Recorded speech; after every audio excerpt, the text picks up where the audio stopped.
my ongoing attempt to focus on the artwork, the artistry of football, I'm going to be continuing to do I've dabbled in the past, but I am going to focus on the AFC East and try to deliver tight coverage on all four teams. So I'm going to kick that new, real focus, non-dabbling, really all in on the AFC East with this. Starting off with the cap situations, the amount of players on the roster, because that's important.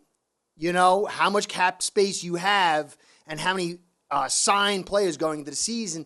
And then focus underneath that on the most critical unit in the game, which is the offensive line. Clearly, you could see Purdy, the last man taken in the draft, is now in a conference championship because they have an amazing line, among other things, but it's the offensive line. You could see the Eagles, how they took a huge step forward, how they are a dominant team. They have an excellent offensive line. Maybe even better than the 49ers. I think so. And then you can go look at even KC. Mahomes goes down. The offensive line does some really good blocking, protecting for Hen, and also generating huge yards in the run game. And then Bengals are a little bit of an anomaly. They were helped greatly by the snow and a bigger front. The guys they went down were small. They put big guys in and then went against a smallish, thinnish defensive line of the Bills and attacked in the run game. So we got to see that they're going to get their two offensive linemen back this week. But Burrow is a kind of a unique sort of guy, but still he's restricted, as you can see by the beatings he takes year in and year out by the offensive line. But the offensive line is still the key. So how many remaining starters are on the roster? How many are in free agency? And then the total free agency of key players to kind of create this framework of the strategic moves that are coming in the early portion of the offseason. Now, last bit. Big history guy, love World War II. I want you to understand, in all combat, there's three spheres of control. There's the tactical, guys go into the door, who goes in first, how they're going in, how they take in the bunker, how they take in the trench. That's the tactical. You could call that the play calls. Then there's the operational. Operational is we have this area, this large area. We're going to take this beach. We're going to take this city. We're going to do this offensive. It's the larger, broader, tactical approach of all the combined arms against something. You could consider that the game itself. Then there's the strategic. This opponent we're facing, this nation we're facing, they have oil problems. We need to take their oil reserves. So we got to make sure they expend their oil and also try to take their ability to create oil from them. So it's the overriding theme, which you could say it's the GM, the acquisition of talent, and what's the overriding philosophies for the season. So I'm going to start with this strategic understanding of all four teams: Jets, Dolphins, Bills, and Patriots. Comprendez-vous? All right, so thank you for stopping by. I appreciate everything you guys do. You guys and my sponsors, Ace Per Head, you guys make this channel happen. And without you guys, this show ain't going down. Ace Per Head's betting software is the premier white label platform for bookies to manage their players and grow their sportsbook operation. Click the link in the description below to get set up in minutes. Ask for the Curtis promo and get a special introductory discount. All right, so since I'm a Dolphins fan, I'll kick it off with the Dolphins. Now, the Dolphins are minus 16 million under the cap. Now, all four of these teams, we have to keep in mind, the cap is going to raise. There's going to be a raise. We're not certain exactly how much. So there's going to be a bump from this minus 16, maybe 10 to 20 million. We'll see exactly. So minus 16 with 44 players signed on the roster.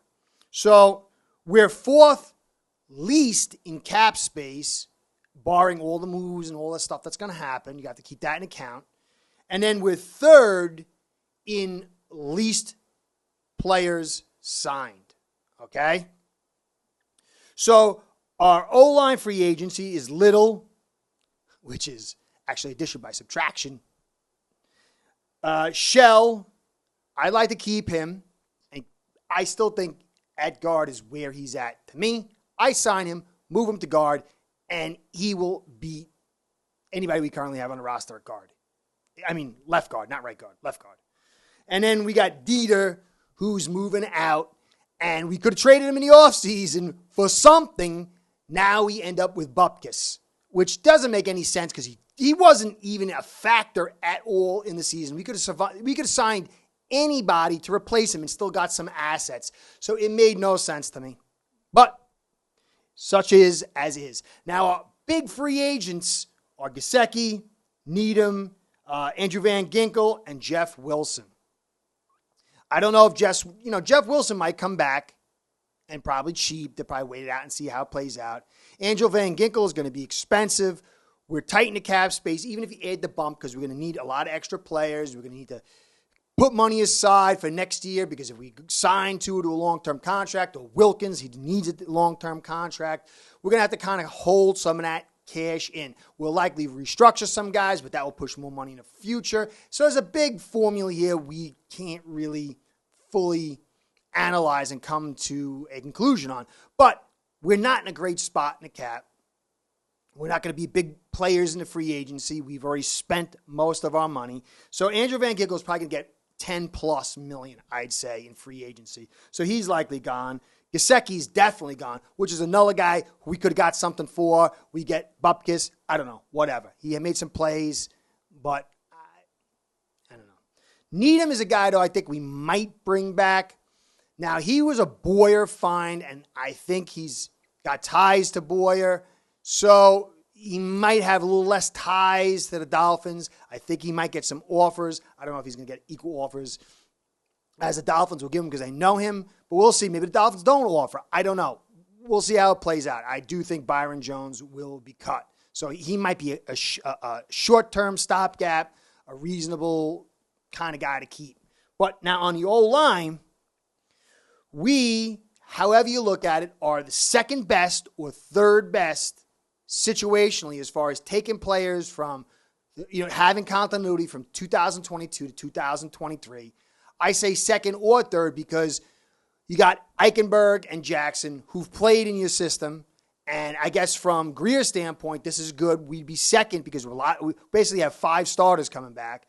But, if you don't eval Eichenberg and Jackson highly, kind of like me, you'd be in third.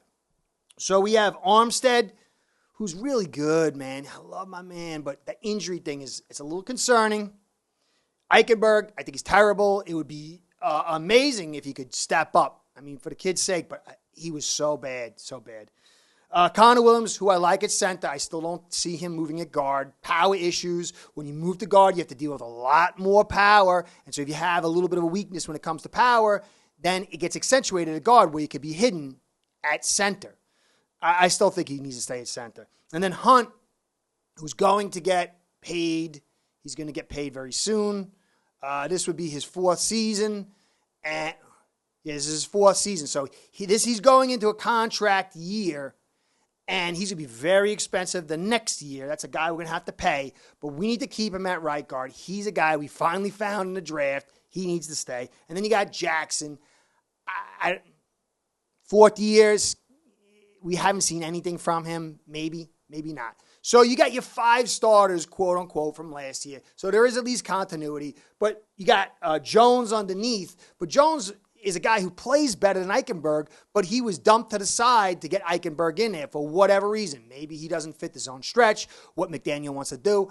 I don't know. But that means he's an odd man out. If he's playing better than Eichenberg and he doesn't get the start, then clearly there's some issues. But at least he's a quality depth player. So I like that group in some regards, and I don't like it in others. To me, again, Eichenberg, Jackson, and Armstead, I love, but inconsistent. And then Jones, he doesn't obviously fit what they want, but he's talented enough to keep. So that's really where we're at. We're not going to be big spenders in free agency on the offensive line.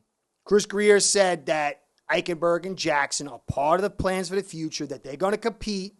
But I'll say it again, they have never once competed for their position since they've been here. And in fact, Nothing has been placed behind him. I don't know exactly why, but it's very convenient that if nothing's behind him, they automatically get the role, because if there was something behind him, none of them, except for Jackson, maybe year one, because we were thin at both tackles. But other than that, and I don't even know about that, neither one of these guys would have earned their position. So I don't expect competition going forward. So this is likely your starting unit with maybe a token addition in the draft. Okay, so let's move on to the Pats. Pats are 32 plus 32 million.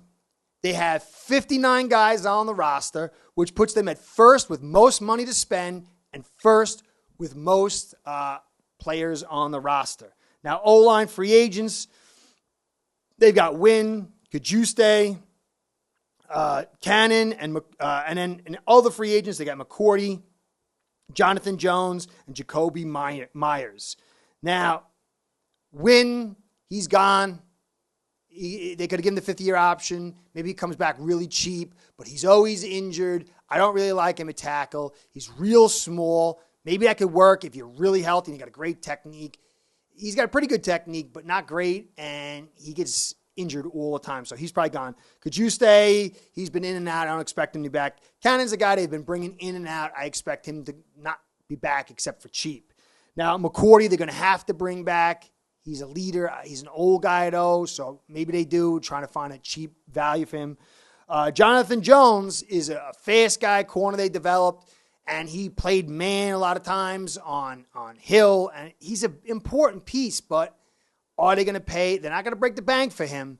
The guy that I think they're going to break the bank for is Jacoby Myers, because they can't find receivers in the draft, and this is a guy that is. So they at the plus 32, they have that maneuverability. They don't have a lot of guys to sign. I'm sure they're going to be responsible with their money. The two guys I think they're definitely going to come back is McCourty and Myers, and maybe Jones on the outside. But as far as their O-line, they've got Brown, a little bit injury prone, a little beat on speed, kind of like him at right tackle. Although Onwenu is a superstar, and they've been flirting with the concept of playing him at tackle. So it could be two tackles there, two giant tackles. And then you got Strange on the inside. He struggled a little bit in the run game, but he played really well in the pass game. This is a guy who could develop. I really like where he's at. And then you got Andrews, who is still a star. So for me, they get number one without a doubt as far as returning vets. But they got a real depth issue. So they're going to need to continue to bolster that offensive line. You know, you got to run the football, okay? And you're getting Bill O'Brien back, which is critical to help out Mac Jones. So I'm a little concerned, because the addition of an offensive coordinator who's a real offensive coordinator is going to help Mac Jones get kind of back to where he was last year. And the Pats have had a sneaky two good drafts back to back. O'Brien was with Alabama, so he's got an eye on the talent in the college ranks. He's going to help them draft this year. 3 really good draft picks, classes, plus O'Brien to bolster this offense to make it not so one-dimensional, along with an excellent defense, lots of cap space and continuity, could put this team in a concerning area for the rest of the AFC East. So now for the Jets. The Jets are minus $3 million.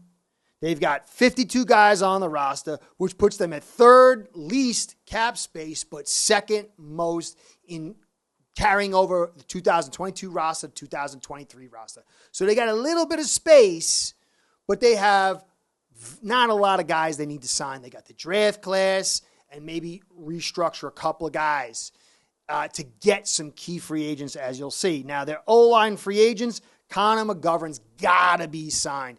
This guy's your center. This guy's really good. You've got to bring him back. They've got to bring him back. Fant is also out there. Nate Herbig, you took a big step back. You might be able to fill him out in the draft or someplace else.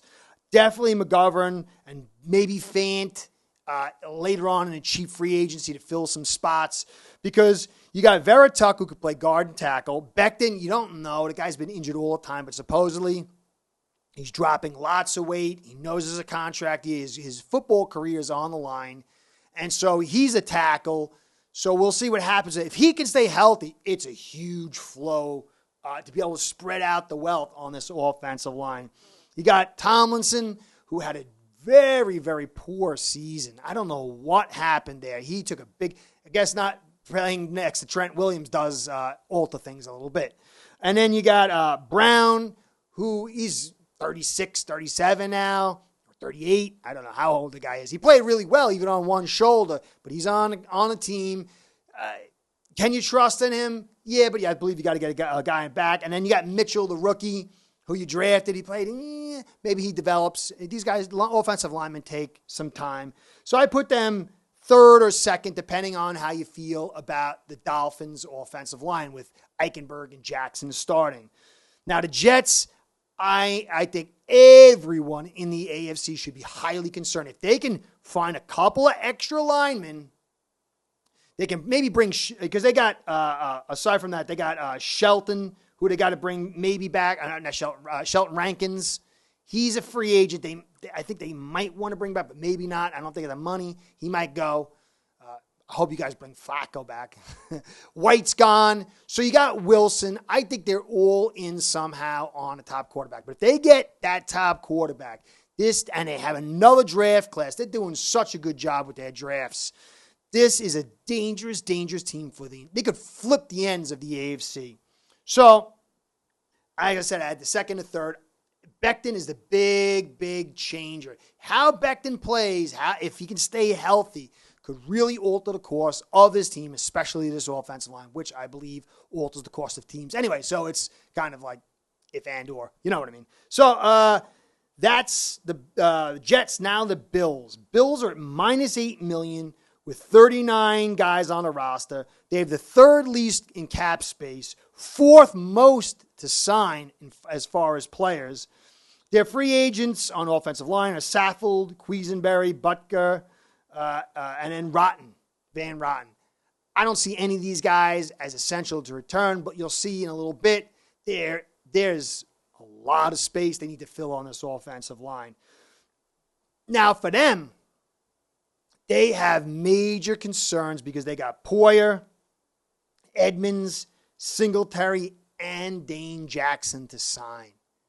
That's a very, very tall order to bring this whole class back, considering you've got only 39 guys on the roster, and you need to fill this roster out, and not just with dead bodies, as you can see. This offensive line, just like my Dolphins, I believe, needs to be filled up. They need talent and depth.